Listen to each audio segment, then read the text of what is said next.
Hello and welcome back to study with Saurabh YouTube channel. आज के इस वीडियो में हम बिहार विधान परिषद का आज का पेपर जो है बिहार विधान परिषद आज का पेपर हुआ है 20 अक्टूबर 2024। इसको हम देखेंगे। ठीक है, ये जो पेपर एनालिसिस के बाद जो आने वाला एग्जाम है बिहार विधान सभा का, उसमें ये काफी महत्वपूर्ण होगा। तो इसके हम बस आंसर को देखते चले जाएंगे। मैं एक बात आपको बता दूं कि इस जो जीके जीएस के इसमें जो प्रश्न है, जीके जीएस के जो प्रश्न पूछे गए हैं वो आपको लगभग जो प्रश्न है वो यूपीएससी या फिर स्टेट पीएससी यहाँ से वो कॉपी किए गए हैं। जब आप प्रश्नों को देखेंगे तो आप भली भांति इनको समझ पाएंगे। तो सबसे पहला हमारा जो प्रश्न है वो पूछा गया है कि आरंभिक वैदिक साहित्य में जो सर्वाधिक कौन सी रिवर के बारे में चर्चा की गई है अर्ली वैदिक पीरियड में। अर्ली वैदिक पीरियड जो लिटरेचर्स है उनमें सबसे ज्यादा किस रिवर की चर्चा की गई है, मतलब आरंभिक वैदिक साहित्य में। ठीक है, तो आरंभिक वैदिक साहित्य मतलब आर्य लोग। तो आर्य लोग कहाँ रहते थे? तो आर्य लोग सिंधु नदी के आसपास रहते थे। ठीक है, तो वो सिंधु नदी की चर्चा सबसे अधिक की जाएगी। ठीक है, सिंधु नदी की चर्चा सबसे अधिक की जाएगी। उसके बाद है कि निम्न में से कौन गुप्तकालीन आपको जो आयुर्विज्ञान जो है विशेषज्ञ, उसके बारे में आपको पूछ रहा है कि कौन सा जो है वो मेडिसिन ड्यूरिंग गुप्ता पीरियड आपको पूछा है। तो इनमें आपको धन्वंतरी और सुश्रुत हो जाएंगे। तो धन्वंतरी तो ऑप्शन में है नहीं, तो ऑप्शन नंबर डी आपको सुश्रुत लेके चलना पड़ेगा। प्राचीन भारत में निम्नलिखित में से कौन सी एक लिपि जो थी, कौन सा स्क्रिप्ट था जो राइट टू लेफ्ट लिखा जाता था? राइट टू लेफ्ट, तो ये स्क्रिप्ट जो था वो खरोष्ठी थी। ऑप्शन नंबर डी यहाँ से आंसर बन जाएगा। नेक्स्ट क्वेश्चन है, प्रीवियस ईयर क्वेश्चन है, ऐसा नहीं है कि कोई अलग से प्रश्न अभी तक एक भी आया है। आएगा अलग से, और या फिर वो स्टेट पीसीएससी या यूपीएससी में पूछा गया है रीसेंट एग्जाम वाला, तो मैं बता दूंगा। वैसे सब जो है वो स्टेट पीएससी और यूपीएससी है उनमें ही पूछा गया है। निम्नलिखित में से किस एक राज्यादेश में अशोक के व्यक्तिगत नाम का उल्लेख मिलता है? तो मास्की में 50 बार ये प्रश्न जो है वो पूछा गया है। तो बहुत आसान सा ये सब सवाल है। ठीक है, अब बात आती है 5वें नंबर के सवाल कि निम्नलिखित में से कौन से प्राचीन भारत में व्यापारियों का निगम था? तो आप जब व्यापारियों के निगम के बारे में पढ़ेंगे तो मणिग्राम उसको बोला जाता था, और सेठी या श्रेष्ठी जो था वो व्यापारियों को बोला जाता था। आपने पढ़ा होगा। नेक्स्ट सवाल है कि निम्नलिखित मुस्लिम शासकों में से किस एक को उसकी धर्मनिरपेक्षता मतलब सेकुलरिज्म के कारण धर्मनिरपेक्ष वो था, उस कारण जो उनकी मुस्लिम प्रजा थी उन्हें जगत गुरु या उनको बाबा बोला जाता था। ठीक है, या तो उनको जगत गुरु बोला जाता था या उनको बाबा बोला जाता था। कौन बाबा? तो अबला बाबा। ठीक है, क्या बोला जाता था? अबला बाबा। ये मैंने आपको बता दिया कुछ डिटेल। तो ये थे कौन? तो इब्राहिम आदिल शाह। कौन थे? इब्राहिम आदिल शाह। तो ऑप्शन नंबर सी आंसर हो जाएगा। चंगेज खां के अधीन मंगोलों ने भारत पर सबसे अधिक आक्रमण किया था, तो किसके शासनकाल में? तो इल्तुतमिश के शासनकाल में। आसान सा सवाल है कि सबसे ज्यादा इन्वेजन है।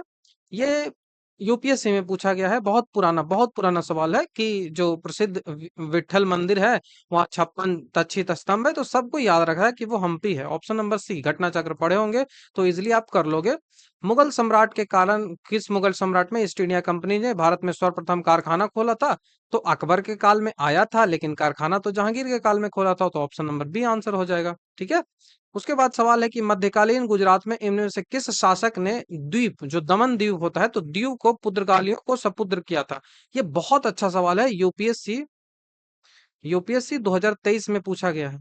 यूपीएससी का जो 2023 का सीएससी एग्जाम होता है, सिविल सर्विस एग्जाम होता है, उसमें ये सवाल जो है वो पूछा गया है। ठीक है, तो इसका जो आंसर हो जाएगा वो कौन होगा? वो बहादुर शाह होगा। ठीक है, ये बहादुर शाह ये गुजरात का शासक था।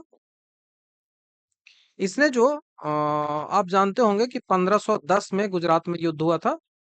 ठीक है, 1510 में गुजरात में युद्ध हुआ था, यहीं पे वो कब्जा कर लिया गया था। तो ऑप्शन नंबर सी यहाँ से आंसर बन जाएगा। तो 10 हो गया। बात करते हैं 11वें नंबर सवाल की।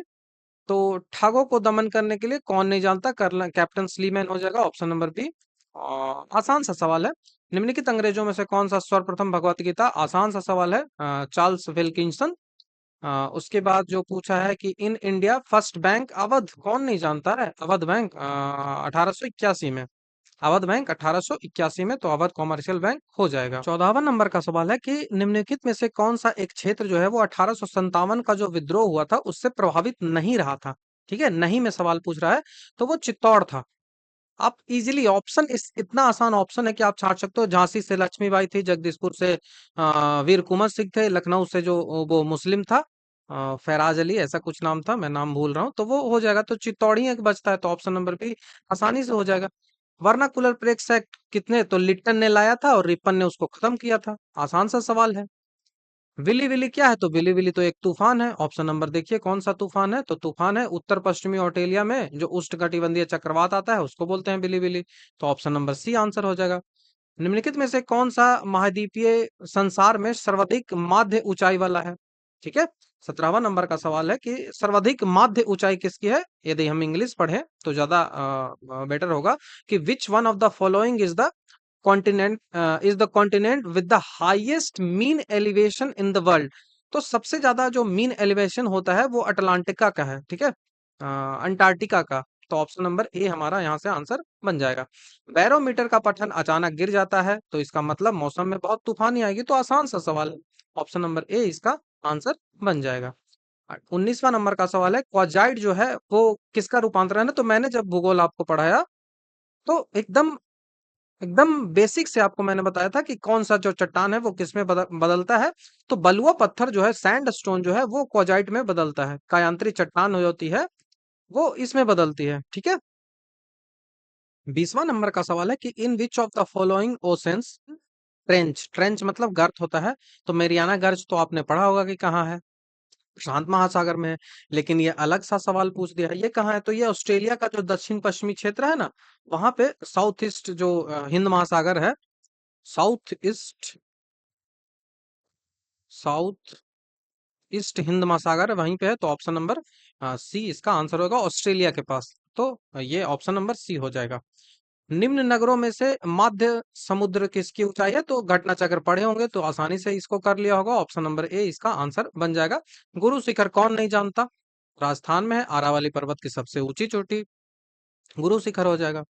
ठीक है, उसके बाद हो जाएगा ओंकारेश्वर नर्मदा नदी कौन नहीं जानता है। ये सब सवाल इतने आसान हैं कि आप देखते ही इनको कर दोगे, ये यूपीएससी में पूछा गया है।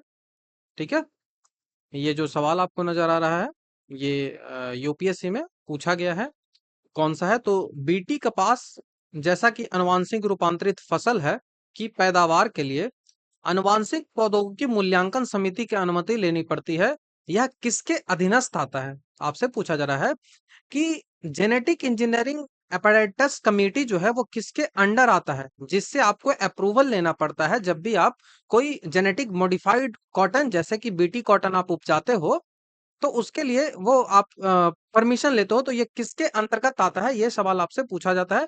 तो ये पर्यावरण एवं जलवायु परिवर्तन के अंतर्गत आता है। तो ऑप्शन नंबर बी हमारा यहाँ से आंसर बनेगा, ऑप्शन नंबर बी। ठीक है, निम्नलिखित में से कौन सा फसल जो है वो न्यूनतम जल लीस्ट वाटर एफिशिएंट है, तो ये गन्ना हो जाएगा, शुगर केन इसका आंसर हो जाएगा। ठीक है, शुगर केन। तो option number A. In the federation established by the government of India Act 1935 residuary power were given to, तो ये गवर्नर के पास दिया गया था। ठीक है, तीन प्रकार से पावर डिवाइड किए गए थे, संघ सूची मतलब यूनियन लिस्ट, और राज्य सूची मतलब कि जो है वो स्टेट के लिए, और जो रेसिड्यूअर पावर होते थे। अभी रेसिड्यूअर पावर किसको मिला है, रेसिड्यूअर पावर जैसे अंतरिक्ष ये सब हो गया, ये रेसिड्यूअर पावर में आता है। तो ये सेंट्रल गवर्नमेंट को मिला, तो उस समय गवर्नर जनरल जो था उसको मिला था। ठीक है, आसानी से हो जाएगा, गवर्नर जनरल को ये रेसिडुअल पावर जो है वो मिला था। उसके बाद सवाल है कि भारत के संविधान का कौन सा कल्याणकारी राज्य के आदर्श को बात करता है, तो ये डीपीएसपी करता है, डायरेक्टिव प्रिंसिपल ऑफ स्टेट। तो ऑप्शन नंबर ए हमारा यहाँ से आंसर बन जाएगा। नेक्स्ट सवाल ठीक सवाल है, यूपीएससी में पूछा गया है कि under the Indian constitution concentration of wealth violets, धन का जो आप केंद्रण करते हो ये किसका उल्लंघन करता है, ये यूपीएससी का इस बार का ही सवाल है, 2023 का में भी मेरे अकॉर्डिंग 2023 ही होना चाहिए। तो ये जो धन का जो संकेंद्रण है वो किसका वॉयलेट करता है, तो ये डीपीएसपी का वायलेट करता है, ठीक है, डीपीएसपी का वायलेट करता है। आर्टिकल 39 जब आप पढ़ोगे, आर्टिकल 39 को आप जब डिटेल से पढ़ोगे तो वहां इसके बारे में आपको जो है वो चर्चा मिल जाएगी। कहाँ पे मिलेगी? तो आर्टिकल 39 में, आर्टिकल 39 के कई सारे सब आर्टिकल्स होते हैं, आपको ये पता होगा। आर्टिकल जो 39 होते हैं उसके कई सारे सब आर्टिकल्स होते हैं, तो उन्हीं सब आर्टिकल्सों में से आपको ये चर्चा मिल जाएगी कि आर्टिकल जो 19 का 19 जो है, और आर्टिकल जो 39 है उसमें इसकी चर्चा की गई है, ठीक है। किसमें चर्चा की गई है? तो आर्टिकल जो 39 है उसमें इस बारे में विशेष रूप से चर्चा की गई है। तो आई थिंक आपको ये जो है वो समझ में आ गया होगा। आर्टिकल 39 में ये चर्चा है, तो आप इसको राज्य का नीति निर्देशक सिद्धांत ही आंसर करोगे, ऑप्शन नंबर बी, ठीक है। अब सवाल आता है, यह भी जो है वो बीपीएससी में पूछा गया है।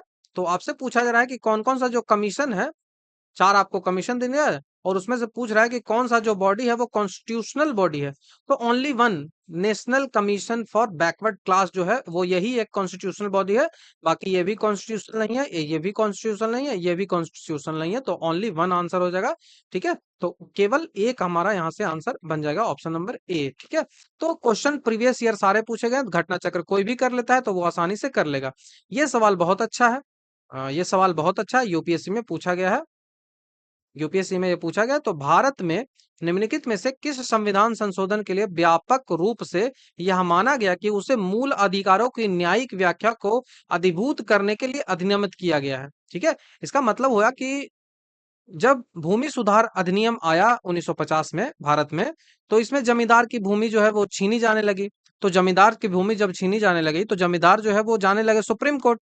अब जब सुप्रीम कोर्ट जाने लगे और बोलने लगे कि हमारा जो फंडामेंटल राइट है उसका हनन हो रहा है, फंडामेंटल राइट में हमारा क्या गया है कि संपत्ति का आपको अधिकार है, संपत्ति का अधिकार है, तो संपत्ति का अधिकार फंडामेंटल राइट है, तो इसका वायलेशन हो रहा है। तो इसके चलते जो जमींदार थे वो चले जाते थे कहाँ? तो वो सुप्रीम कोर्ट चले जाते थे। तो इस कारण से जवाहरलाल नेहरू की जो गवर्नमेंट थी उसने क्या कहा कि भूमि सुधार अधिनियम को 9वीं अनुसूची में डाल दिया। और 9वीं अनुसूची लाया कैसे गया? तो फर्स्ट कॉन्स्टिट्यूशन अमेंडमेंट किया गया, पहला कॉन्स्टिट्यूशन अमेंडमेंट किया गया, और पहला कॉन्स्टिट्यूशन अमेंडमेंट कर 9वीं अनुसूची लाया गया, 9वीं शेड्यूल जो है वो संविधान में लाया गया, और इसमें जो है वो डाल दी गया किसको? तो भूमि सुधार अधिनियम को। और इसमें कहा गया कि 9वीं अनुसूची में यदि हम कुछ चीजों को डालते हैं तो उसमें सुप्रीम कोर्ट का हस्तक्षेप नहीं होगा। लेकिन आगे चलकर 2011 में, आगे चलकर 2011 में सुप्रीम कोर्ट का निर्णय आता है कि यदि यदि कोई भी चीजें जो जो अनुसूची 9 में, शेड्यूल 9 में डाली गई है और वो फंडामेंटल राइट को वायलेट करती है, फंडामेंटल राइट का हनन करती है, तो उसमें हम इंटरवेंशन करेंगे, उसमें हम चेंजेस करेंगे, ठीक है। तो ये जब आप डिटेल से पढ़ोगे तो चीजें समझ में आएंगी, तो आंसर इसका पहला संविधान संशोधन हो जाएगा, ठीक है। नेक्स्ट जो सवाल है वो बीपीएससी में ये पूछा गया है, बीपीएससी में भी और ये यूपीएससी दोनों जगह पूछा गया है कि पंचशील सिद्धांत कौन सा नहीं है। तो यहाँ पे 5 सिद्धांत हैं जो गुट निरपेक्ष आंदोलन के तहत है, तो ये कोई ऑप्शन है ही नहीं, तो ऑप्शन नंबर ए ही बन जाएगा इसका आंसर। शांतिपूर्ण सह अस्तित्व इसमें आता है, ठीक है, शांतिपूर्ण जो सह अस्तित्व है वो इसमें आता है। उसके बाद जो सेकंड ऑप्शन है कि एक दूसरे के क्षेत्रीय अखंडता और संप्रभुता के लिए पारस्परिक सम्मान जो है वो यह भी आता है, ठीक है। एक दूसरे के जो क्षेत्रीय अखंडता होता है उसके संप्रभुता, उसके लिए पारस्परिक पारस्परिक सम्मान होना चाहिए। उसके बाद एक दूसरे के आंतरिक मामलों में पारस्परिक गैर हस्तक्षेप होना चाहिए, म्यूचुअल नो इंटरफेरेंस, आप अपना जो एक दूसरे का मामला है उसमें इंटरफेरेंस नहीं करेंगे, ठीक है। एक दूसरे के खिलाफ आप गैर आक्रामकता रहेंगे, मतलब कि आपको आक्रमण नहीं करना है, आपको हमला किसी पर नहीं करना है। उसके बाद समानता और आपसी लाभ आप रखेंगे, पहला तो ये हो गया, दूसरा ये हो गया, तीसरा ये हो गया, और चौथा है कि आपसी लाभ और समानता, ठीक है, आपसी लाभ और समानता, एक दूसरे का लाभ होना चाहिए और समानता होनी चाहिए, इस पे हम बात करेंगे, समानता और आपसी लाभ। उसके बाद शांतिपूर्ण सह अस्तित्व, इसकी मैंने बात कर ली, और एक दूसरे पे आप अटैक नहीं करेंगे, तो पांचवा अटैक हो जाएगा, एक दूसरे पे आप अटैक नहीं करेंगे। तो ये 5 पंचशील समझौता है जिसके बारे में जो गांधी बोल रहा हूँ, नेहरू और जो चाइना के जो पीपुल रिपब्लिक ऑफ चाइना थे उसके द्वारा ये किया गया था। भारतीय राजदूत एन राघवन और चीन के जो उप विदेश मंत्री चांग हान फू, इन्होंने इस पर हस्ताक्षर किया है। तो आने वाले प्रश्नों में ये पूछा जा सकता है, आने वाले एग्जामों में, तो इसके लिए आप याद रख लो। चाइना की तरफ से कौन था, तो वहां का विदेश मंत्री, उप विदेश मंत्री कौन था, तो चांग हान फू, चांग हान फू। और भारत की तरफ से कौन सा विदेश मंत्री, तो यहाँ से विदेश मंत्री मतलब राजदूत, भारतीय राजदूत एन राघवन, एन राघवन, इनके द्वारा साइन किया गया था पंचशील समझौता पे, ठीक है। और इसी के बाद जो है वो पंचशील समझौता के बाद जो इंडियन गवर्नमेंट थी, और जो इंडियन गवर्नमेंट जो थी, उन्होंने थोड़ा अपना युद्ध पे ध्यान देना कम कर दिया कि अब तो चाइना हमसे युद्ध नहीं करेगा, क्योंकि हमने इनके साथ पंचशील समझौता कर लिया। लेकिन चाइना ने क्या किया, इन्होंने धोखा दिया और 62 में हमसे युद्ध लड़ लिया, ठीक है। तो ये भारत की एक गलती रही थी कि युद्ध पे उतना ध्यान ना देना। ये जो सवाल है वो छत्तीसगढ़ पीसीएस में पूछा गया है, सीजे पीसीएस, छत्तीसगढ़ पीसीएस है, वहां पे पूछा गया कि लोकसभा में जो शेड्यूल्ड ट्राइब हैं, जनजातियां हैं, शेड्यूल्ड ट्राइब, उनके लिए सर्वाधिक जो आरक्षित सीटें हैं वो कहाँ है, तो वो मध्य प्रदेश में है। तो ऑप्शन नंबर डी हमारा यहाँ से आंसर बन जाएगा। नेक्स्ट सवाल है कि भारत के उपराष्ट्रपति को यदि पद से हटाना है, पद से उसको आउटरीच करना है, तो कहाँ पे वो जो है वो संकल्प लाया जाएगा, जो रिजोल्यूशन है, तो केवल और केवल राज्यसभा में ही लाया जा सकता है, लोकसभा में नहीं लाया जाएगा, ठीक है। नेक्स्ट सवाल आपसे पूछा जा रहा है, ये आपने लिख लिया होगा, तो मैं इसको मिटा देता हूँ, तो थोड़ा आपको आसानी होगी यहाँ पे चीजों को समझने में। तो यहाँ पे बोल रहा है कि संचित निधि है, कंसोलिडेटेड फंड जो है, जो कंसोलिडेटेड फंड है, इससे हमको पैसा निकालना है, तो हमको किससे अनुमति लेनी पड़ेगी, तो आपको भारतीय संसद से अनुमति लेनी पड़ेगी। तो ऑप्शन नंबर बी यहाँ से आंसर बन जाएगा, ठीक है। उसके बाद सवाल आपसे पूछता है कि भारत के उच्चतम न्यायालय मतलब सुप्रीम कोर्ट में न्यायाधीशों की संख्या की वृद्धि करनी है, तो वो कौन करेगा, संसद करेगा। आरंभ में 7 न्यायाधीश थे, अभी आप जानते हैं कि 34+1 है, 34+1 या 33+1, मैं कंफ्यूजन हूँ, आप इसको करेक्ट कर दीजिएगा। 33+1 या फिर 34+1 होगा, जो भी हो आप कमेंट में बता दीजिएगा कि कौन सा करेक्ट है, मैं थोड़ा सा कंफ्यूज कर रहा हूँ। नेक्स्ट सवाल है कि केंद्र और राज्य के बीच होने वाले विवादों का निर्णय करने में भारत का जो उच्चतम न्यायालय है उसकी शक्ति आती है, तो वो कौन सी शक्ति है। जो उच्चतम न्यायालय है, जो सुप्रीम कोर्ट है, उसकी कई सारे शक्तियां हैं, अपीलीय अधिकार है, मूल अधिकार है, तो कौन सी अधिकार में आता है, तो ये मूल अधिकारता है, ठीक है। जब राज्यों के बीच और केंद्रों के बीच जो विवाद होता है, तो ये मूल अधिकार होता है सुप्रीम कोर्ट का कि इसका निर्णय वो दे। तो ऑप्शन नंबर सी हमारा यहाँ से आंसर बन जाएगा, ठीक है। अंडमान एंड निकोबार द्वीप पर निम्नलिखित उच्च न्यायालय कौन है, तो कलकत्ता है। आसान सा सवाल है, कई बार ये रिपीट किया गया है, कलकत्ता हो जाएगा। भारत में रहने वाले जो ब्रिटिश नागरिक किस चीज का दावा नहीं कर सकते, तो आप जानते हैं कि कई सारे जो मौलिक अधिकार है, कई सारे जो फंडामेंटल अधिकार है, वो सिर्फ और सिर्फ भारतीयों को ही दिया गया है। तो उनमें किसका वो दावा नहीं कर सकता है, तो जो आप जीवन जीने का आपको अधिकार होता है, ऐसा नहीं है कि आप भारत में आएंगे तो आपको मार दिया जाएगा, तो ये तो हो नहीं सकता, ठीक है। ये तो हो नहीं सकता। तो आप व्यापार करेंगे और व्यवसाय करेंगे और इसकी आप स्वतंत्रता मांगेंगे कि इसका अधिकार हमको दीजिए, तो ये आपको नहीं मिल सकता। क्यों नहीं मिल सकता, क्योंकि आर्टिकल 1, आप आर्टिकल 19 पढ़िए, आप आर्टिकल 19 पढ़िए, अनुच्छेद 1 का जी, अनुच्छेद 19 का सब आर्टिकल 1 का जी, इसको आप पढ़िएगा तो ये कहता है कि केवल और केवल भारतीयों को ही, केवल और केवल भारतीयों को ही अपना व्यवसाय चलाने और का मौलिक अधिकार दिया जाता है कि आप किसी भी क्षेत्र में जाकर व्यवसाय चला सकते हैं। ये केवल और केवल किसको मिलता है, तो केवल और केवल नागरिकों को मिलता है, केवल और केवल नागरिकों को मिलता है। और आप जानते भी हैं कि 19 आर्टिकल केवल भारतीयों के लिए है, तो मैंने डिटेल में बता दिया। 19 का 1 का जी जो है वो नागरिकों को व्यापार एवं जो है व्यवसाय है उसकी स्वतंत्रता देता है। तो ऑप्शन नंबर ए हमारा यहाँ से आंसर बन जाएगा, ये विदेशियों को नहीं मिलता है। उसके बाद पूछा रहा है कि भीमराव अम्बेडकर ने कॉन्स्टिट्यूशन का सोल किसे कहा था, आत्मा किसे कहा था, तो वो आर्टिकल 32 को कहा था, आर्टिकल 32, ठीक है। कॉन्स्टिट्यूशनल जो रेमेडीज है उसको आर्टिकल 32 को कहा था। वैसे आपसे पूछा जाए तो प्रस्तावना होता है, नॉर्मल भीमराव अंबेडकर जब मेंशन ना करे तो प्रस्तावना आपका आंसर होगा, ठीक है। ये याद रखें, प्रियम्बल आपका आंसर होगा। तो वही चीजें हैं जो यहाँ पे आपसे पूछा जा रहा है कि जो है वो संवैधानिक उपचार का अधिकार, आर्टिकल 32, हिंदी में वही चीजें हैं। आपसे एक करंट अफेयर आया कि तमिलनाडु की जो सविता श्री भाकर है, वो कौन सी महिला जो ग्रैंड मास्टर है, चेस में जब जीतता है तो उसको फिडे के द्वारा दिया जाता है ग्रैंड मास्टर। तो ये 25वीं है। अब हम साइंस की ओर थोड़ा सा बढ़ते हैं। साइंस की ओर सवाल, कुछ सवाल अच्छे भी थे और कुछ सवाल थोड़े हल्के भी थे। जैसे ये ऑप्टिकल फाइबर जो है वो पूछा जा रहा है कि ऑप्टिकल फाइबर जो है वो किस सिद्धांत पे काम करता है, तो टोटल इंटरनल रिफ्रैक्शन, टीआरई, कितनी बार आपने पढ़ा होगा, टीआरई से होता है। ये कितनी बार पूछा गया है कि पानी का जो बुलबुला है वो अवतल लेंस की तरह काम करता है, कॉनकेव लेंस की तरह काम करता है। आसान सा सवाल है। उसके बाद जब किसी दर्पण को 0 डिग्री से घूर्णित किया जाता है तो परावर्तित किरण का घूर्णन कैसा होगा? तो ये थोड़ा सा आप टफ मान सकते हो, लेकिन ये भी पीवाईक्यू है। ठीक है, तो इसका ऑप्शन कौन सा हो जाएगा? इसका ऑप्शन डी हो जाएगा, 2 थीटा। जब हम एक से घुमाएंगे तो वो दो से घूमेगा। ठीक है, जब हम आधी दूरी पे रहते हैं तो वो दुगना दिखाता है ना। ठीक है, आप क्या जानते हो कि एक मिरर में आपका स्पष्ट प्रतिबिंब के लिए कितना होता है?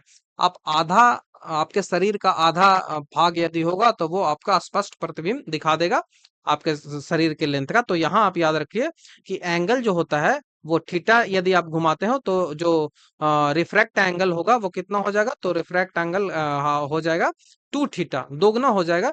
ये एग्जैक्ट आप याद रख लो। जैसे ये है, मान लिया ये लेंस है, तो आप यहाँ पे ऐसे रखते हो, ये थीटा है,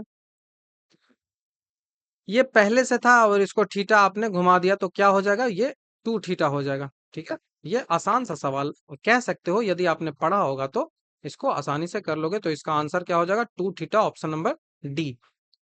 घरेलू विद्युत तार जो है वो कैसे जोड़ा जाता है? तो समानांतर क्रम में। आसान सा सवाल है, कई बार पूछा गया है।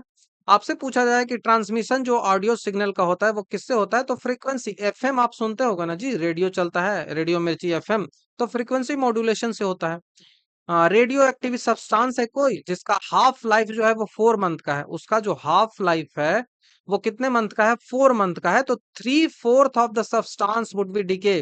3/4 इसका कितना होगा? तो 3/4 इसका 8 मंथ का होगा। तो ऑप्शन नंबर सी हमारा यहाँ से आंसर बन जाएगा। ये हाफ लाइफ का फॉर्मूला होता है, उससे ये निकलता है। ठीक है, हाफ लाइफ का आपको फॉर्मूला याद रखना पड़ेगा, उससे ये निकलेगा। बाकी इसका डिटेल में हम नहीं जाएंगे। ठीक है, बाकी इसका डिटेल में नहीं जाएंगे। तो आपका आंसर आपको याद रखना है कि 8 मंथ होगा। और कैसे होता है वो हाफ लाइफ का आप फॉर्मूला याद रखोगे। जैसे आप जो है वो हाफ डीके करने में कितना लगता है? हाफ डीके करने में 4 मंथ लगता है, हाफ डीके करने में 4 मंथ लगता है। तो नेक्स्ट हाफ डीके करने में उसको फिर से 4 मंथ लगेगा। ठीक है, नेक्स्ट हाफ डीके करने में फिर से 4 मंथ लगेगा। तो पहले वो हाफ डीके किया, फिर 1/4 डीके किया, तो 1/4 डीके किया तो टोटल 3/4 डीके हो जाएगा। तो 3/4 डीके करने में 8 लगेगा। पहले 4 मंथ लगा, फिर 4 मंथ लगा, तो 8 मंथ लग जाएगा। ठीक है, तो आसान सा सवाल है, कई बार ये पूछा गया है, तो 8 महीने इसका आंसर हो जाएगा। उसके बाद प्रीवियस ईयर में पूछा गया कि निम्नलिखित प्रकाश कांचों में से कौन सा जो है परावैंगनिक किरण को विच्छेदन करता है? कौन सा टाइप का ग्लास है जो अल्ट्रावायलेट रे को कट कर सकता है, उसको विच्छेद कर सकता है? ये सवाल आपसे पूछा जा रहा है, तो काफी बार ये एग्जाम में पूछा गया है। तो इसका आंसर हो जाएगा क्रुक्स कांच। ऑप्शन नंबर डी हमारा यहाँ से आंसर बन जाएगा, क्रुक्स कांच। उसके बाद पूछा जाए कि हाइड्रोजन जलता है तो H2O देता है। आसान सा सवाल है, हाइड्रोजन जलेगा तो H2O देगा। विच ऑफ द फॉलोइंग इज मिश्रित, मतलब मिक्स्ड कौन सा है? तो एनपीके, नाइट्रोजन, नाइट्रोजन बोल रहा हूँ। हाँ, नाइट्रोजन, पोटास, फास्फोरस और पोटास, एनपीके। इसका रेशियो भी आपसे कई एग्जाम में पूछा जाता है। ठीक है, अब आपसे जो 50वां नंबर का सवाल है वो क्या पूछा जा रहा है कि हाइड्रोजन में सबसे अभिक्रियाशील कौन है? तो जो सबसे ऊपर होगा वो सबसे अभिक्रियाशील होगा। तो कौन सा है? तो फ्लोरीन, क्लोरीन, ब्रोमीन, आयोडीन, एस्टेंटिन। आपको याद होगा सारा, लाइन से याद नहीं होना चाहिए, नहीं है तो आप याद कर लीजिएगा। 51वां नंबर का सवाल है तो इसका फ्लोरीन हो जाएगा। 51वां नंबर का सवाल है कि जो कौन सा है जो मॉडिफाइड स्टीम है? तो आसान सा सवाल है, आलू। आलू मॉडिफाइड स्टीम है। ये थोड़ा सा कंफ्यूजन लोगों को हुआ होगा कि कवक और उच्चतर पादपों की जड़ों के बीच सहचर्य, तो ये लाइकेन नहीं होता है जी, ये माइकोराजा होता है, कवक मूल होता है। याद रखिएगा, लाइकेन नहीं होता है। ठीक है, ये कवक मूल होता है, माइकोराजा होता है। ये काफी बार मैंने बायोलॉजी में पढ़ाया है। ठीक है, मैंने बायोलॉजी में इसे पढ़ाया है, आपने देखा होगा। आपका जो बैच है, आपका जो पेड बैच है, उसमें मैंने इसको बताया है। ठीक है, तो ऐसा नहीं है कि कुछ बाहर से प्रश्न आ रहे हैं, हाँ, सारे प्रश्न हल्के ही हैं। ठीक है, एकमात्र सर्प जो घोंसला बनाता है, कितनी बार आपने पढ़ा होगा? नागराज। ठीक है, नागराज, एक किंग कोबरा जो है वही एक घोंसला बनाता है। 54वां नंबर का सवाल है कि हीमोफीलिया हो गया, तो हीमोफीलिया क्या होता है? ये एक जेनेटिक बीमारी है, कहा भी रहा है कि जेनेटिक बीमारी है। इसमें क्या होता है? तो ब्लड का क्लोट नहीं बनता है, तो ब्लड क्लोटिंग नहीं होगा, क्योंकि फाइब्रिनोजीन होता है। जैसे देखिए, ब्लड क्लोट कैसे होता है? ब्लड जैसे ही निकलता है तो वो क्या करता है? तो वो थ्रोम्बिन बनाता है। थ्रोम्बिन बनाता है। अब थ्रोम्बिन क्या होगा, ये कैल्शियम का निगेटिव आयन होता है, कैल्शियम का दो निगेटिव आयन। मैंने काफी डिटेल से आपको, हाँ अभी ब्लड नहीं पढ़ाया मैंने। तो कैल्शियम का जो दो दो आयन होता है, ये थ्रोम्बिन के साथ मिलकर थ्रोम्बोसाइड बनाता है। ठीक है, ये थ्रोम्बिन के साथ मिलकर थ्रोम्बोसाइड बनाता है। यही थ्रोम्बोसाइड जो है वो क्या करता है, ये थ्रोम्बोसाइड ब्लड को एक जाल के रूप में ये होता है और ब्लड को ये रोक देता है। और उसके बाद जो पीला वाला भाग बचता है, पीला वाला भाग बचता है, वो क्या होता है, वो सीरम होता है। तो आपसे पूछे कि थक्का कौन जमा रहा है, तो वो सीरम थक्का कौन जमा रहा है, तो वो थ्रोम्बोसाइट जमा रहा है। ठीक है, थ्रोम्बोसाइट या फिर प्लेटलेटस भी आप कह सकते हो, वो भी ब्लड को थक्का जमाता है। थक्का जमाने में हेल्प कौन करता है, तो विटामिन के करता है। ये सब आपको पता होगा, प्लेटलेट्स, विटामिन के, थ्रोम्बिन या थ्रोम्बोसाइड, सब कह दो। तो ये सब थक्का जमाने में करता है। आपको ब्लड को थक्का कौन नहीं जमने देता है, बॉडी के अंदर ब्लड फ्लो होता है तो वो कौन नहीं जमने देता, तो हिपेरिन, हिपेरिन नहीं जमने देता है। तो ये सब आपको पता होगा, आपने डिटेल से इसको पढ़ा भी होगा। आसान सा ये सब सवाल है। अब आपको हीमोफीलिया मैंने बता दिया, ये रक्त का स्कंदन आपका नहीं होगा। उसके बाद जब चींटियां काटती है तो फॉर्मिकम निकलती है, कौन नहीं जानता होगा इसे। अब मैथ्स के सवाल है, इसके थोड़े से आंसर मैं बस बताता चलूंगा। इकाई अंक निकालना है तो 3 गुना 3 गुना 3 करोगे तो 7 आ जाएगा, 27। 7 आया ना जी, 3 गुना 3 गुना 3, तो आराम से हो जाएगा। ठीक है, मैथ्स के कुछ अच्छे भी सवाल थे, जैसे इसको करना है। तो इसको लिए अब आप कैसे करोगे, तो इसके लिए सिर्फ और सिर्फ आप इस तरह से भी कर दोगे तो बन जाएगा 5p9। उसके बाद आपको करना है 3 2 7, उसके बाद 2q8, इसको जोड़ो। तो ये जोड़ने के बाद क्या आता है, 4 9 8 17, 17 3 20 और 4 24, 24 के 4 हाथ में रहा 2, तो 2 पहले से है तो 2 2 4, तो 4 प्लस p प्लस q बराबर कितना आ रहा है, उतना बराबर 1 आ रहा है जी, 1। तो 1 लाने के लिए क्या आपको पॉसिबिलिटी बनेगी, 1 लाने के लिए क्या आपकी पॉसिबिलिटी बनेगी, 1 तो आप ला नहीं सकते हो। 0 और 1 डालोगे तो 1 आएगा नहीं, 5 आ जाएगा। तो 1 लाने के लिए पॉसिबिलिटी बनती है कि आप इसको 11 बनाओगे। आप इसको 11 बनाओगे तब ना, 1 रखोगे और 1 हासिल चला जाएगा। तो इसको 11 बनाने के लिए यहाँ पे 7 रखोगे, इसको 11 लगाने के लिए यहाँ पे 7 रखोगे। या फिर आप इसको क्या रख सकते हो, और 17 रख सकते हो, तो 17 4 भी 21 होता है।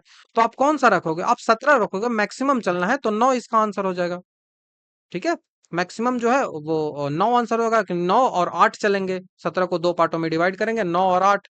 तो मैक्सिमम कौन हो जाएगा, मैक्सिमम आपसे पूछ रहा है कि 9 हो जाएगा। ठीक है, तो आप चीजों को ठीक से करिए तो आसानी से हो जाता है। आपसे पूछा रहा है कि 4 प्राकृतिक संख्याएं इस प्रकार दी गई हैं कि 3 3 करके जोड़े पर योग इतना इतना इतना हो जाता है। ठीक है, जैसे A plus B plus C plus D दिया हुआ है, ये 4 अंक दिए हुए हैं। अब इसको 3 3 में जोड़ना है, तो आप जोड़िए ए प्लस बी प्लस सी, बी प्लस सी प्लस, ऐसे जोड़िएगा ना, तो 4 जब जोड़िएगा तो 3 कॉमन आएगा, 3 कॉमन आएगा। और उसके बाद आप इधर से A plus B plus C plus D आ जाएगा। ठीक है, ये आ जाएगा। तो आपका अल्टीमेट क्या होगा, इधर वाली जो चीजें हैं सारी वो जुड़ेंगी, इधर वाली सारी चीजें जुड़ेंगी, क्योंकि मैंने कॉमन ले लिया है। तो जब इधर वाली सारी चीजें जुड़ेंगी तो इधर वाली सारी चीजों को आप जोड़ दीजिए, इधर वाली सारी चीजों को जोड़िए। तो जब जोड़िएगा तो क्या वैल्यू निकलेगा, जब आप इधर वाले सारी चीजों को जोड़िए, 180 197 208, इन सबको आप जोड़िएगा तो क्या वैल्यू निकलता है। तो जब आप इन सबको जोड़िएगा तो आपका जो वैल्यू है वो निकलेगा। अब उस वैल्यू को, जैसे 807 निकला, मैंने जोड़ा अभी, तो 807 निकला। अब इस वैल्यू को हम 3 से भाग देंगे, और इसका आपसे माध्य पूछ रहा है, एवरेज पूछ रहा है, तो एवरेज में नंबर ऑफ जितने भी नंबर हैं उससे डिवाइड किया जाता है, तो 4 से फिर डिवाइड कर देंगे। तो इतना से डिवाइड करेंगे। अब इतना से डिवाइड करोगे तो वैल्यू क्या आया, तो 3 से इसको काटो, तो 3 से इसको काटोगे तो 2 6 9, इतना टाइम्स में कट जाएगा। अब इतना टाइम्स में कटेगा तो आंसर क्या हो जाएगा, आंसर क्या हो जाएगा, आप देखिए खुद से। तो 67.1/4 इसका आंसर हो जाएगा। तो ऑप्शन नंबर डी इसका आंसर बनेगा, 67.1/4, तो ऑप्शन नंबर डी। तो मैथ्स उतना मैं सॉल्व नहीं करूंगा, ये ये आपसे पूछा जा रहा है, तो इसका आपसे पूछा रहा है, तो इसमें क्या करोगे, आप इसको 16 बना दो, 256 को स्क्वायर करोगे तो 16 बन जाएगा। तो जब बेस बराबर हो, 16 16 हो, तो ये जुड़ जाता है ऊपर वाला। तो ये कितना आएगा, 16 दूनी 32, ये 32 कर लो, यहाँ से कितना आ जाएगा 18, तो यहाँ से कितना आ जाएगा 0.5, 0.5 मतलब 1/2 हो जाएगा, और 1/2 जब 16 का करोगे तो वो कितना आएगा 4 आएगा। इजिली है। 3, 27 और 0.9 इसका एलसीएम आपसे पूछ रहा है, इसका एलसीएम पूछ रहा है, तो एलसीएम का डिफिनेशन आपको पता है, 3 2.7 और 0.09। तो एलसीएम का डिफिनेशन होता है कि एलसीएम जो होता है वो जो सबसे बड़ा नंबर होता है उससे बड़ा, तो सबसे बड़ा नंबर यहाँ कौन सा है, तो 3। तो 3 से बड़ा कौन है, 3 से बड़ा 2 है जी। 3 से ये बड़ा है, 3 से ये बड़ा है नहीं, तो 3 से कौन बड़ा है 27। तो बिना निकाले भी आप बना सकते हो यदि आपको डेफिनेशन पता है। लघुत्तम समवर्धक, ये सवाल काफी बार रिपीट किया है, इसका एमएन आंसर होता है, आप आसानी से कर लोगे, कॉमन ले लिया जाता है और एमएन प्लस एमएन कट जाता है। एमएन से आप डिवाइड करोगे और ऊपर भी एमएन बच जाएगा तो एमएन कट जाएगा, और आपका बस एम प्लस एन कट जाएगा और आपका बस एमएन बच जाएगा, तो ऑप्शन नंबर डी इसका आंसर हो जाएगा। आसान सा सवाल है, ठीक है, आप कर लोगे इसको। उसके बाद है कि एवरेज ए बी सी का दिया हुआ है, तो ये फॉर्मूला पता है कौन वाला लग रहा है, ये फॉर्मूला लग रहा है A plus B plus C का दी होल स्क्वायर बराबर A square plus B square plus C square plus 2 into A B plus B C plus C A, ये वाला फॉर्मूला लग रहा है। तो ए बी बी सी सी ए बराबर 0 दिया हुआ है, तो ये पूरा का पूरा 0 हो जाएगा, तो खत्म करिए इसका खेला। ये वाला वैल्यू हमसे पूछा रहा है, ये हमको दिया हुआ है, तो ये कितना दिया हुआ है, ये इसका वैल्यू कितना दिया हुआ है आपको जी, तो ये वाला जो वैल्यू है वो 3 आ जाएगा, ठीक है। ये वाला जो वैल्यू है वो 3 आ जाएगा। क्यों आ जाएगा, ये वैल्यू 3 आ जाएगा, क्योंकि जब आप इसको जोड़ोगे, जो 3 ए प्लस बी प्लस सी बराबर आपको 3m दिया हुआ है, 3m दिया हुआ है, तो 3m जब दिया हुआ है तो क्या करोगे, तो ये 3m का स्क्वायर हो जाएगा, क्योंकि औसत क्या है m है, औसत m है, एवरेज m है, तो एवरेज क्या होता है बटा 3 करेंगे m होगा, तो a प्लस बी प्लस सी बराबर संख्या का योग जो होगा वो एवरेज का गुना हो जाता है, ये आप जानते होंगे, इतना क्या मैं वैसे ही बता रहा हूँ। तो 9 ये हो जाएगा, ठीक है, 9m स्क्वायर हो जाएगा। अब एवरेज हमको निकालना ही है, तो इसको फिर से डिवाइड कर देंगे, तो क्या आंसर आ जाएगा 3m स्क्वायर, ठीक है, 3m स्क्वायर इसका आंसर आ जाएगा। कौन सा हो जाएगा, तो 3m square, option number B इसका आंसर हो जाएगा। उसी तरह से ये वाला सवाल आपसे पूछा है कि एक परीक्षा है जो 73% जो है वो क्या मैं पता नहीं, उसको छोड़िए, 70% है और 64% वो उत्तीर्ण हो गया। ध्यान यही रखना है कि सब उत्तीर्ण हो रहे हैं, तो 73 भी उत्तीर्ण हो रहा है, ये भी उत्तीर्ण ही हो रहा है, तो ये आप 73 इधर लिख दो, इधर 70 लिख दो, और ये क्या है 64 लिख दो, तो ये दोनों में बचा क्या, डिफरेंस बचा क्या, तो इसका जो डिफरेंस बचा 74 और 6 70 हो जाएगा, और 3 73, तो इधर इधर इधर क्या बच जाएगा, इधर 9 बच जाएगा, इधर घटाओगे तो 6 बच जाएगा। तो ये टोटल क्या है, ये टोटल उत्तीर्ण है, ये टोटल पास है। तो पास कितना है, टोटल पास जो है वो 79 है, तो जो पास नहीं हुए वो 100 में से घटा दो, तो 100 में से घटाओगे तो क्या आ जाएगा, वो 21 है जो पास नहीं किए हैं। लेकिन हम कह रहे हैं कि 21 पास नहीं किए, और आप कह रहे हो कि 6300 है जो पास नहीं किए, तो कितना गुना है, 300 गुना है, 300 गुना है, ठीक है, 300 गुना है, तो टोटल कितना हो जाएगा 30,000 गुना हो जाएगा, 2 शून्य इस पे बढ़ जाएगा, 100% मतलब 100 होता है, आप जानते भी होंगे। किसी वस्तु पर दलाली के कारण 4% से बढ़कर 5% होने पर भी दलाल की आय अपरिवर्तित रहती है। चीनी वाला आप जानते होंगे सवाल कि 4 से 5 हो गया, तो 5 से 4 हो रहा है, तो एक एक घट रहा है, एक घट रहा है कितना पे 5 पे, तो 100 बराबर कितना, तो 20%। आसान सा सवाल है, इजीली हो जाएगा। कुछ सवाल टफ हैं, ऐसा नहीं है। एक व्यक्ति अपनी आय का 75% खर्च कर देता है, उसकी आय में 20% की वृद्धि हो जाती है, तो वह अपने खर्च में 10% की वृद्धि कर देता है, तो उसकी बचत में कितने प्रतिशत की वृद्धि हो गई। तो कुछ आय था उसका उसका 75% वो खर्च करता है, तो मान लिया 100 था, तो वो 25 बचा लेता है, 25 बचा लेता है। अब उसकी आय में 20% की वृद्धि हो गई, तो वो 120 हो गया, तो खर्च में भी वो वृद्धि कर देता है, तो खर्च में कितना वृद्धि करेगा, 75 प्लस 7.5, 10% वृद्धि कर देता है। तो उसका जो ये वाला जो है वो कितना वृद्धि हो जाएगा, यही आपसे पूछा रहा है कि उसकी बचत में कितने प्रतिशत की वृद्धि होगी। तो ये 25 है, ठीक है, ये 25 बचा हुआ है, ठीक है, ये 25 बचा हुआ है, तो उसके बचत में आपसे वृद्धि पूछ रही है कि बचत में वृद्धि हो कितनी होगी, तो यहां से कितना बढ़ रहा है, कितना बढ़ रहा है, तो 20 वृद्धि किया 20, तो ये कितना हो जाएगा, ये 20 किया, और फिर भी 7.5 ही बढ़ा, मतलब वृद्धि कितना हो रहा है? तो 20 माइनस 7.5 मतलब 12.5। आप कंसेप्ट पढ़े होगे तो आप इजीली इनको कर लोगे। अब इसी का जो वैल्यू है वो 25 है, इसी का वैल्यू है जो 25 है, तो 100 का वैल्यू कितना हो जाएगा? तो आप इसको सॉल्व करिए। 25 पचे 125, तो ये 40%, 40% बोल रहा हूँ, 50% आ जाएगा। 25 पचे 125, तो ऑप्शन नंबर बी इसका आंसर बन जाएगा। ठीक है। अब एक शॉपकीपर जो है वो 15% डिस्काउंट देता है, छूट देता है, और इस पर 19% का लाभ कमाने हेतु वह क्रैमुल को अंकित मूल्य से कितना अधिक रखेगा? वह क्रैमुल को अंकित मूल्य से कितना अधिक रहेगा? तो 66वां नंबर का जो सवाल है, ये क्या हो जाएगा? ये क्या हो जाएगा? मान लिया मार्क प्राइस आपका 100 है, आपने मार्क प्राइस 100 अंकित किया। अब इसका एसपी क्या हो जाएगा? तो 15% छूट दिए दिए तो एसपी 85 हो जाएगा। तो आपको सीपी निकालना है, आपको सीपी निकालना है। तो सीपी क्या है? ये 85 जो है, ये 85 जो है वो क्या है? वो वही तो बोल रहे हैं कि 119 है, वही तो 119 है। इस पर 19% का लाभ कमा लेता है, तो 85 का तो वैल्यू 119 आ जा रहा है 19% लाभ कमाने के बाद, तो 100 का 110 हो जाएगा 19% लाभ कमाने के बाद। अब इसको कर देंगे तो ये क्या आया? सीपी आ गया, तो ये सीपी का वैल्यू आ जाएगा।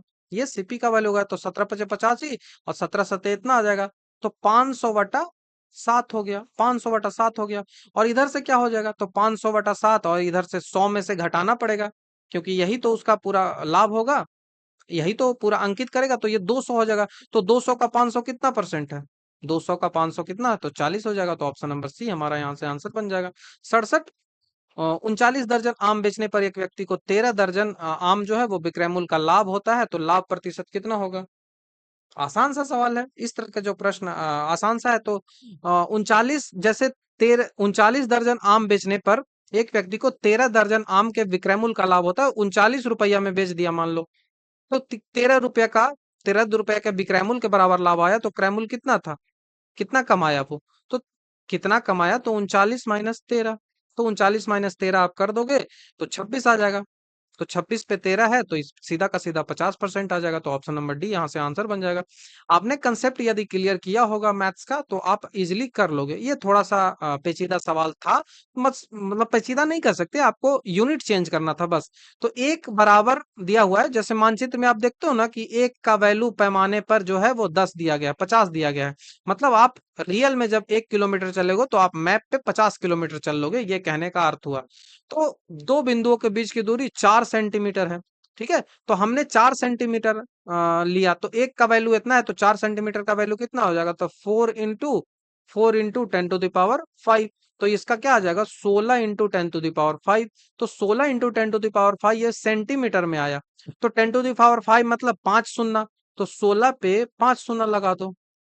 16 पे 5 शून्य सेंटीमीटर में है, 2 शून्य हटाएंगे तो ये मीटर में आ जाएगा, और मीटर को जब 3 शून्य हटा देंगे तो ये किलोमीटर में आ जाएगा। तो 16 किलोमीटर इसका आंसर हो गया, ऑप्शन नंबर सी आंसर हो जाएगा। ये थोड़ा सा आपको टाइम टेकिंग है, इसमें आपको रेशियो भी मैनेज करना होता है। इस टाइप के जो सवाल होते हैं वो इस तरह से बनाना आसान होगा। पहले आप दूध को जोड़ लो, उसके बाद वाटर को जोड़ लो, पहले आप मिल्क को जोड़ लो, उसके बाद आप वाटर को जोड़ लो। तो मिल्क आप क्या क्या है? 4 1 3 1 5 2, तो सब में से मिल्क ले लो, तो आयतन भी आपको ध्यान रखना है। तो सबसे पहले यहाँ से मिल्क ले रहे हैं, 4 मिल्क ले लेंगे, कितना में? तो 4 1 5 में, और इसका आयतन कितना है? तो 3, तो 3 से गुना कर देंगे। इसी तरह से इधर से भी आप मिल्क लोगे, इधर से मिल्क कितना ले लोगे? तो 3 मिल्क ले लेंगे, और कितना में ले लेंगे? 4 में। इसका आयतन क्या है? तो इसका 4 है, तो 4 से 4 कट गया, तो 3 बच गया। इसी तरह से एक और ले लोगे, 5 और 2 का रेशियो है, तो 5 मिल्क ले लिए, कितना मिलेंगे? 7 मिलेंगे, रेशियो कितना है? तो 5, तो 25 हो जाएगा। तो इस तरह से जब आप हल करोगे, इस तरह से ऐसे आप हल कर दोगे, और उधर वाला फिर से आप हल करोगे, और दोनों को हल करोगे तो आपको ये वाला वैल्यू आ जाएगा 157 रेशियो 53। ठीक है, 157 रेशियो 53।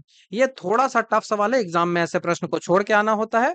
ये आपको दिया हुआ है ये वैल्यू, और उसका रेशियो दिया हुआ है, और आपसे इस वैल्यू को पूछ रहा है। इसमें आपको कंपोनेंडो एंड डिविडेंडो किया जाता है, सी एंड डी लगाया जाता है। आप कई बार जब सी एंड डी लगाएंगे, या फिर आप इसको ऑप्शन से लेके चलिए, या फिर आप इसको क्या करिए कि ऑप्शन चेक करिए। आप पहला ही ऑप्शन जब चेक करोगे, ये वाला जब चेक करोगे तो आपको वैल्यू मिल जाएगा, एग्जैक्ट आपको वैल्यू मिल जाएगा। तो हो सकता है एग्जामिनर ने इसी कारण से इस ऑप्शन को फर्स्ट में रखा होगा कि जो भी कोई चेक करेगा उसका आंसर आ जाएगा। तो इसका आंसर पहला हो जाएगा, ठीक है, इसका आंसर 1 हो जाएगा, 7 प्लस 4√3 रेशियो 1। ठीक है, तो मान लिया ए का वैल्यू आपसे पूछ रहा है, तो ये का वैल्यू ये हो गया, बी का वैल्यू ये हो जाएगा। अब इसको आप यहाँ पे पुट करिए, क्या वो 4:1 आता है? यदि आता है तो ठीक है, नहीं आता है तो नहीं। तो मैंने चेक किया तो वो आता है, ऑप्शन नंबर ए इसका सही हो जाएगा।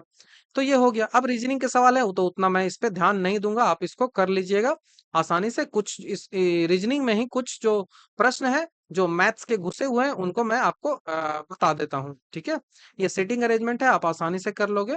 सीटिंग अरेंजमेंट के ठीक ठाक सवाल पूछे गए हैं। जो मैथ्स के सवाल थोड़ा सा आपको पेचीदा है। यदि आप 1 से 100 तक सभी संख्याएं लिखते हैं तो आप कितनी बार 3 लिखोगे? कहने का अर्थ पूछ रहा है कि 1 से 100 तक लिखते हो, तो 1 से हम 10 तक जब लिखते हैं तो कितनी बार आपने 3 लिखा? तो 3 में 3 आया 1 बार।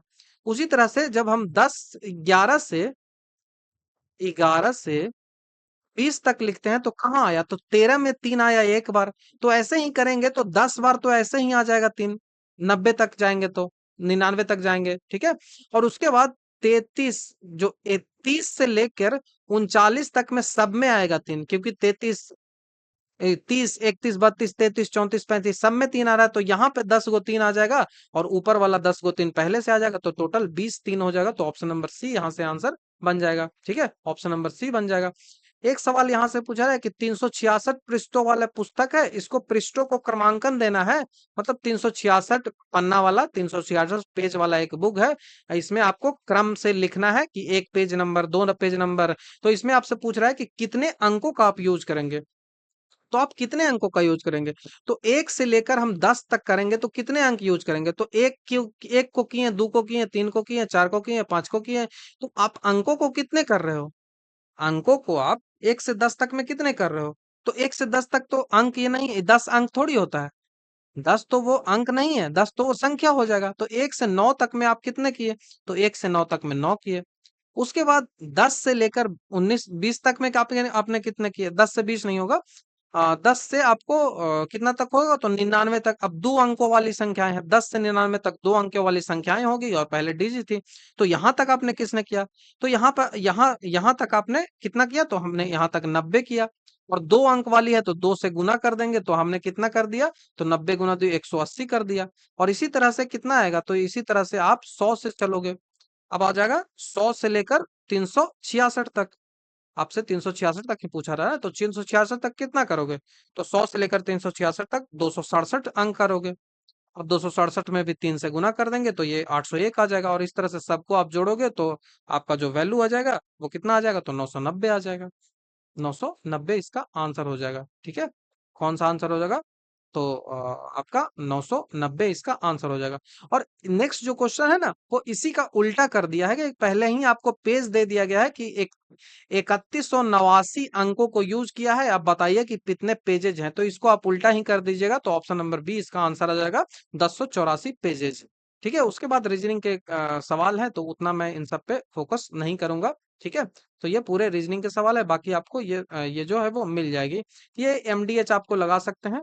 100 बिल्लियां 100 दिन में 100 चूहे खाते हैं, तो 100 बिल्लियां है, 100 दिन में 100 चूहे खाते हैं, तो वर्क नीचे रख दिए। उसी तरह से 4 बिल्लियां हैं, कितने दिन में 4 चूहे खाएंगे? तो 4 से 4 कट गया, 100 से 100 कट गया, तो 100 दिन लगेगा, ठीक है। तो ऑप्शन नंबर डी हमारा यहाँ से आंसर बन जाएगा। तो इजी सवाल है, आप कर लोगे। ये वाला जो है देखिए, ये कहाँ हो रहा है? तो एक बार शिफ्ट कर रहा है, एक बार शिफ्ट कर रहा है, ठीक है, एक बार ये शिफ्ट कर रहा है और ये जो अंदर डार्क है ये बाहर चला जा रहा है। तो इसको हम एक बार शिफ्ट कराएंगे और जो अंडर डार्क है उसको बाहर लेके आएंगे। तो ऑप्शन नंबर सी यहाँ से आंसर बन जाएगा, ठीक है, ऑप्शन नंबर सी, इसको याद रखिएगा, ऑप्शन नंबर सी होगा इसका आंसर। और ये वाला अगर घड़ी में 7 बजने में 60 सेकंड लगते हैं तो 10 बजने में 10 सेकंड लगेंगे, ठीक है। तो ये हो गया। तो ये पूरा पेपर हमने डिस्कस कर लिया, जिसमें आपको GK GS, maths, reasoning, science, current affair only one पूछा गया था। तो सारी चीजें हमने डिस्कस कर ली। तो आपको पेपर का लेवल कैसा लगा आप कमेंट करके बताइए। आपने एग्जाम दिया है तो आपने कितना अटेम्प्ट किया है? कितना अटेम्प्ट किया है और आपके कितने सही हो रहे हैं, कितने सही हो रहे हैं, कितने आपके राइट आंसर है, ये आप मुझे कमेंट में बताइए। तभी मैं इसका जो कट ऑफ है वो एनालिसिस कर पाऊंगा, क्योंकि प्रीवियस ईयर यदि आपने प्रीवियस ईयर कर लिया होगा तो 300 प्लस तो आप बना ही लोगे 400 में। 400 में 300 के आसपास आप पहुंच जाओगे इजीली, यदि आपने सिर्फ और सिर्फ पीवाईक्यू किया होगा तो। क्योंकि सारा का सारा प्रश्न जो है वो पीवाईक्यू से ही है, और इसका आप जानते हैं कि इसका पोस्ट है, जो संख्या है पोस्टों की वो काफी कम है, और इसके बाद आपको टाइपिंग भी है कि आप जानते भी हैं। तो आपने यदि अटेम्प्ट आप अपना अटेम्प्ट बताइए, उसके बाद मैं कट ऑफ पे उसी के उसके बाद ही चर्चा करूंगा। अभी इस पे कुछ बात करने की आवश्यकता नहीं। वैसे पेपर में बोलूं तो आपने यदि पीवाईक्यू पढ़ा होगा, मैथ्स आपका ठीक से मैंने मैथ्स आपने किया होगा, तो आप इजिली इनको कर पाओगे, आसानी से आप 300 तक पहुंच सकते हो। ठीक है, तो आपको वीडियो कैसा लगा आप मुझे कमेंट में बता सकते हो। और यदि आप हमारे चैनल पर नए हैं तो आप हमारे चैनल को सब्सक्राइब, वीडियो को लाइक शेयर कमेंट जरूर कर दें। बाकी वीडियो देखने के लिए थैंक यू। नेक्स्ट वीडियो में आपसे जल्द ही मिलता हूँ।